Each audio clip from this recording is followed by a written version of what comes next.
So Nitanshi, the world of enterprise Martech is ever evolving. It keeps changing, and marketing is always ahead of the curve when it comes to technology adoption. But at the same time, we also bring in several tools into the organization, which gets added to Martech debt, right? So there needs to be a proper strategy, someone thinking through that what should be the lifespan of a particular technology that we are bringing in, and how should we replace, how should we upgrade. So as this startup, which has grown from product market fit to series funding to a proper enterprise now, uh, how can they define their MarTech landscape and keep it in check so that it is relevant and it doesn't grow out of hand? Yeah, very relevant question, Prashant. I think in today's time, it is very confusing time for marketers. While it is exciting, it is confusing also. There are, like, if you look at I was checking recently the latest Martech landscape, which is there, almost 11,000 tools, small, big, all sorts of tools are there and various spaces. So today, when you reach out into market searching for tech tools, you will find plethora of options, right? And we have also moved away. Fortunately, we have moved away from very high code segment where the tech tools were highly dependent on the IT teams, and you needed their help to kind of implement everything. Now we are into a totally no code kind of scenario where all you need is just understanding of the tool mostly. And for integrations you may still need IT, but mostly that's not.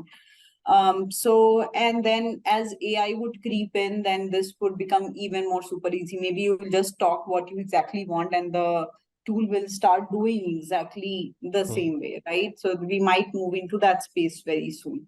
So given that, what happens is that it kind of leads to an overdrive because marketing has got budget, and then they tend to sometimes overspend also.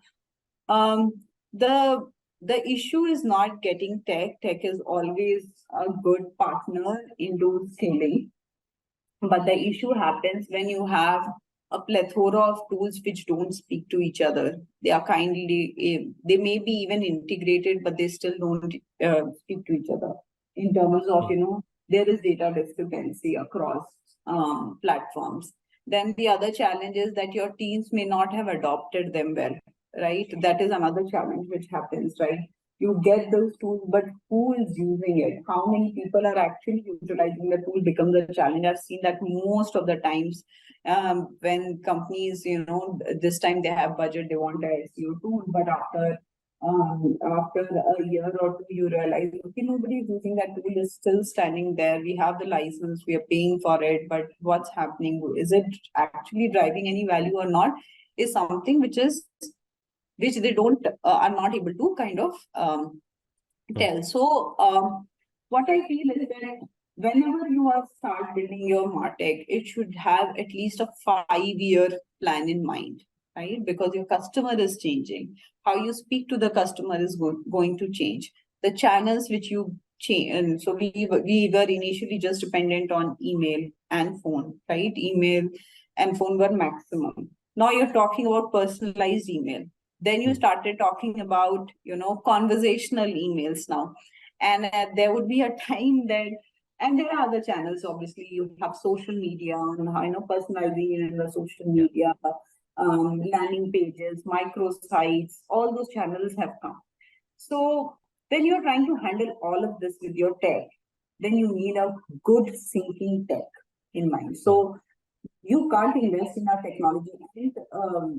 To remind everyone, to get a technology, to implement it, and then start using it with the right ROI, it takes a minimum of a year span. It's a long process. If you've got a good tech, it would definitely take the adoption process, bringing in the data and integration, everything would take at least 6 months to 1 year, depending on the kind of tool you're going to use. So it is important to keep this in mind that by the time you start realizing the ROI, a year or two would have passed. So if you don't have a 5-year plan in mind, then you will never be able to utilize it properly, right? Invest in tools and companies, specifically the vendors who are who are always upgrading, right? And it is important that you have a good relationship with these vendors, right? For example, we work with companies like Salesforce, Adobe. There are many others, Six Sense and all, and with regular connect with them. What is the latest that they are doing, right? Because sometimes you go and search for tools outside, whereas there is one which already your Hmm. vendor might Yeah. be providing, right? And then you go and invest that to integrate that, and well, your data becomes a super difficult job to do. Whereas if you had taken it just from the tool and just made it as an additional add-on, it would have solved Hmm. your problem without much of a hassle.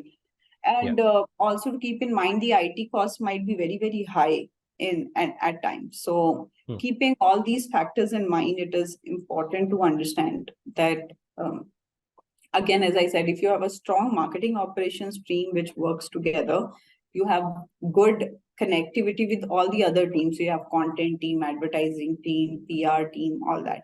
If these teams are well connected, your org structure is good. Get a buy-in from everybody who's going to get impacted, and then only invest in a tool. Keep a strategy, know very for sure what you are going to use a tool for, and then only invest in the tool.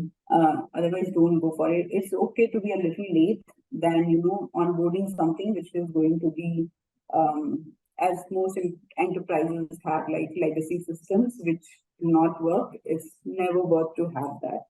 So, and keep upgrading, keep working on it, see what new things have come, and keep upgrading your systems and structure.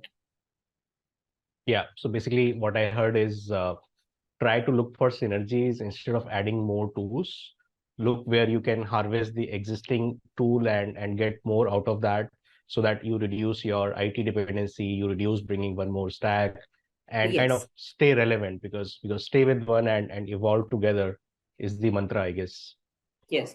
Over dependency on single vendor is also not good, because Hmm. then you are kind of, it's all like laying all your eggs in one basket, which is Yeah. also not good. But yeah, but having some kind of synergy is very important. You can't have Hmm. completely, independent tools who do not speak to each other. That can be kind of very fatal strategy to have.